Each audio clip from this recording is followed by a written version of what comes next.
క్రీస్తునందున ప్రియులకు ప్రేమతో వందనాలు తెలియజేయుచున్నాను. మార్చి నెల 1వ తేదీ 2025. ఈ రోజు దేవుడు మనకు చేస్తున్న వాగ్దానం ఏమిటనగా యిర్మీయా గ్రంథము 29వ అధ్యాయము 12వ వచనం.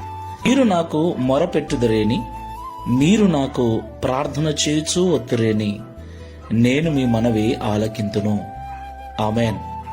నా ప్రియమైన సహోదరి సహోదరులారా, మనం ఆరాధిస్తున్న దేవుడు మన మొర వినేవాడు.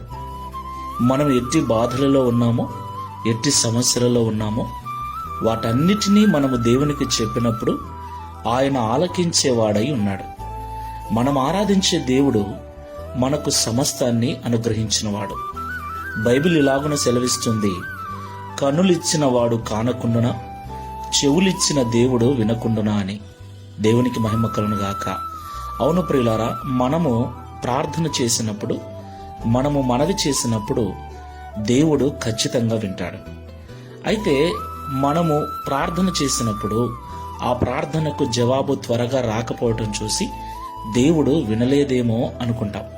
నా ప్రియ సహోదరి సహోదరులారా, ఆయన ఖచ్చితంగా వింటాడు. మరి మన ప్రార్థనకు జవాబు ఎందుకు ఆలస్యం అవుతుంది?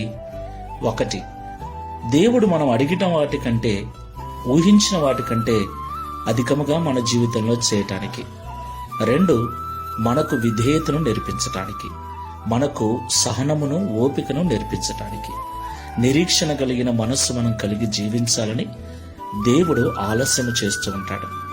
ఆయన ఆలస్యము చేశాడని మనము ప్రార్థన మానవేయకూడదు సుమా. ఖచ్చితంగా ప్రతిదినం ప్రార్థిస్తూ ఉండాలి. ప్రార్థన మన జీవితంలో ఒక భాగమైపోవాలి, ఒక అలవాటుగా మారాలి. ప్రార్థన చేసుకో. Download ShareChat.